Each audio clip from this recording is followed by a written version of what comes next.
Broadcasting the information the mainstream media won't touch. This is The Richie Allen Show in association with DavidIke.com. Interesting today as well, it seems that the email server that I use, it seems that is working again. And it hasn't been working well for weeks, but I got an avalanche of emails today. And a lot of them were about the attack in South London on, it was Parsons Green, wasn't it? It was Parsons Green, the alleged attack on Friday.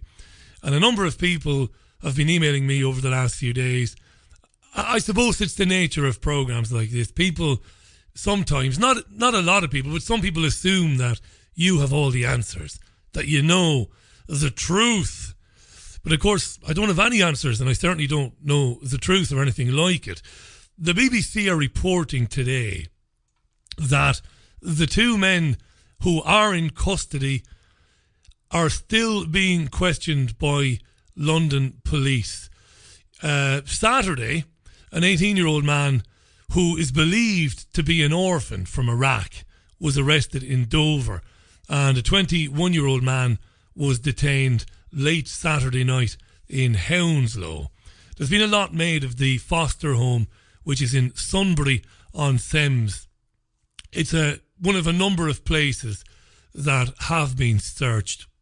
There's a big police presence there and at other locations as well. The media doesn't seem to know what to do with this particular attack.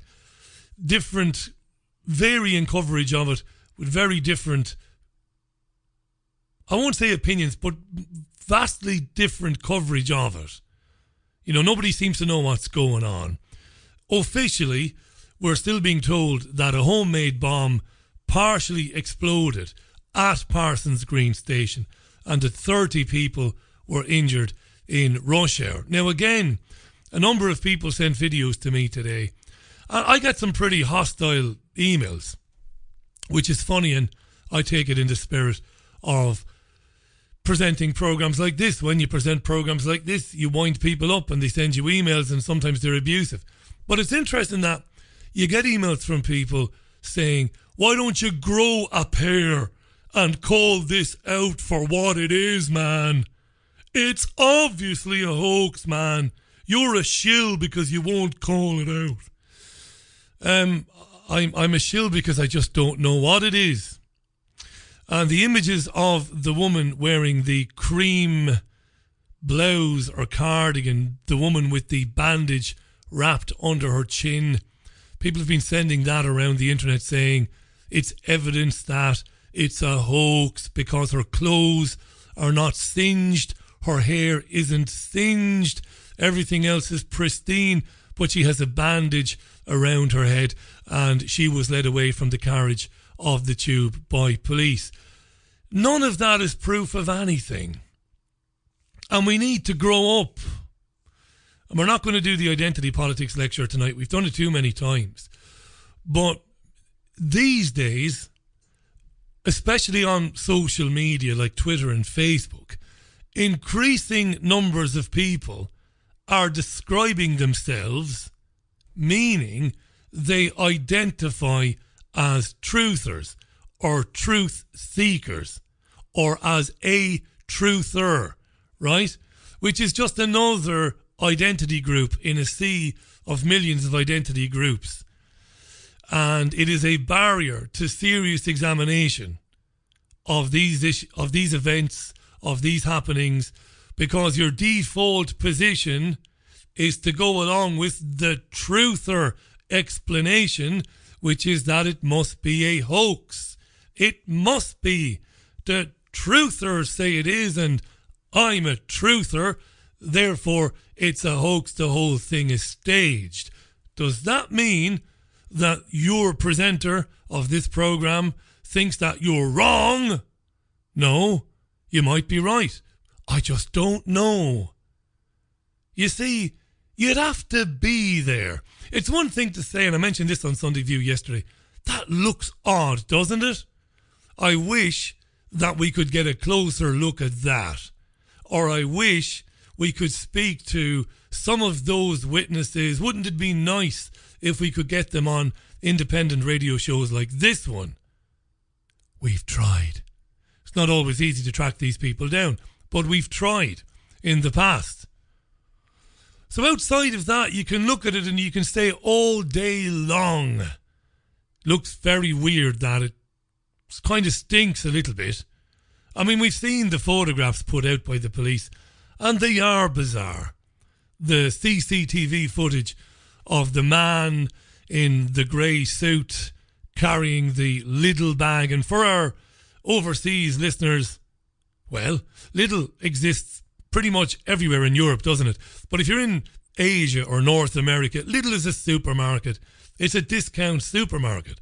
And this bucket with lights apparently sparked up briefly, and it was inside a little bag. So the CCTV footage they've got of the person leaving the property in Sunbury carrying the little bag early on Friday morning, yes, it's bizarre.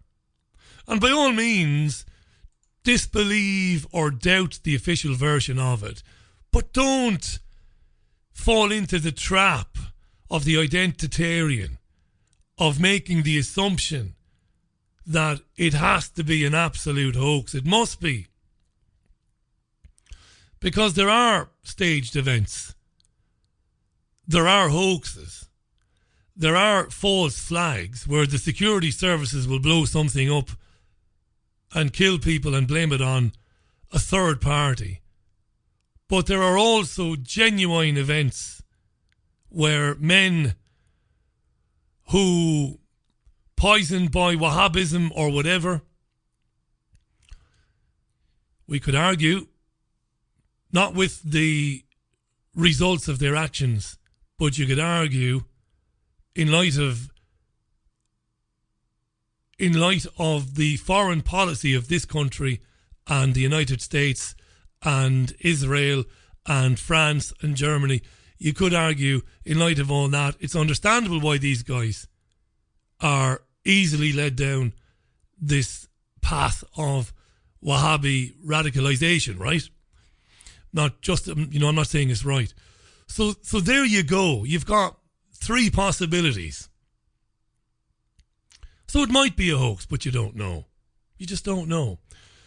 And you're in a bad place intellectually if you derive your point of view and your opinion on any of these subjects based on your social group, the truther group, and you leave no room whatsoever for doubt, for investigation, for challenge, and that's for you to challenge your truther heroes or for other people to challenge you.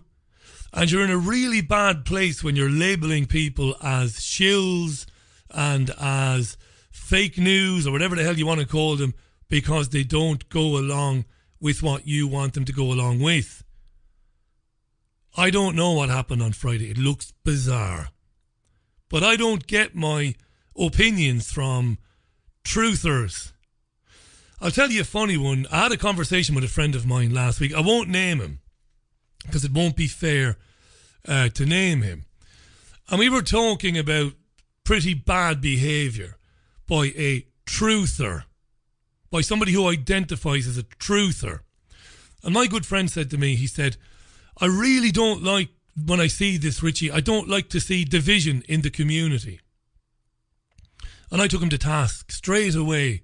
And I said, what community are you talking about? And he said, the truth-seeking community. The alternative media community. And I said, well, I don't see us as a collective. We're not a collective. Surely, like anything else, you've got a bunch of individual people putting out programs where they present a point of view on geopolitical events. Surely that's how you would describe the alternative media. It isn't a community. There's nothing that binds us. We're not together trying to achieve an aim or a single aim. It's gotten me into trouble this over the years because I don't have anything to do with any other independent show TV, radio or whatever. Some of them I think are very good. There's no collective. There's no truth or community. There's a truth or industrial complex, but there's no truth or community. That's an identity group. That's identitarianism. I form my opinions and I take my positions from the group from within that which I identify with, which is the truth or community. No, don't do that. Rigorously challenge everything you hear from independent media sources as much as you would challenge it from the BBC, Sky News, RT or CNN. Well, it's interesting. I was sent an article today by David Shaler that alleges that there are 25,000 Islamist extremists living in the UK. 25,000. Now, to put that into perspective, you're talking about one side of Wembley Stadium. So where the Royal Box is at Wembley, one side of the pitch, that whole area, that stand, that 3-level stand, holds about 25,000, maybe more. Maybe it holds 30,000 people, maybe. We're being told now that there are 25,000 Islamist extremists living in the UK. Do you believe that? Do you think it's a figure you could buy into? Do you think it's more? Do you think it's less? Let me know on Twitter, at @RichieAllenshow on Twitter. The reason I asked that is because I was thinking when I was reading that article today, what constitutes an extremist? Is it somebody who decides, well, I'm going to figure out how to make a bomb using steel, bits of metal, using screws, using ball bearings, whatever. I'm going to figure out how to do that. I'm going to leave it somewhere and I'm going to kill a load of people. Or I'm going to wear it and I'm going to kill myself and as many people as I can. Is that an extremist? Or is an extremist somebody who talks about how a tiny clique or a tiny elite of criminals, bankers, corporations, globalists are manipulating world events in order to further a long-standing or long-held agenda? Is that extremism? So this is the question I have.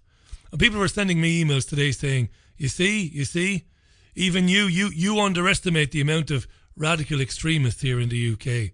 So does it mean that there are 25,000 people in the country, all of them prepared to make a bomb or wear a bomb or leave a bomb somewhere? Or is it something vastly different? Have people been labelled as extremists because they have a different take on why things are happening the way they have happened in Syria, why Libya is in the state that it's in, why Yemen is in the state that it's in? Which is it? And I want to explore that in the programme in the coming days as well. 22 minutes past the hour. Those are the main headlines at the moment. 2 people still being questioned for Friday's alleged attack at Parsons Green there.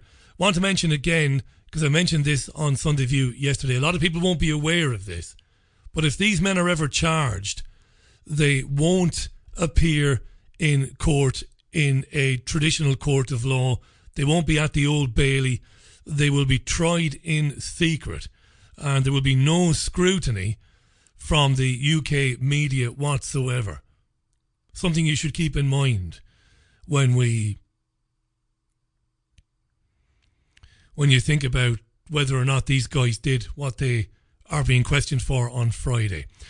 Going to read a few tweets. Paul Sweeney tweets even, being extreme used to be a cool, gnarly thing, says Paul. Faisal tweets, it's bewildering why people were being led across tracks here when the train had stopped at station and the doors open. There is a photograph where people are walking away from the train on the other side of the train. So the right hand side of the train is parked on the platform, but people are walking away from the left-hand side across open tracks.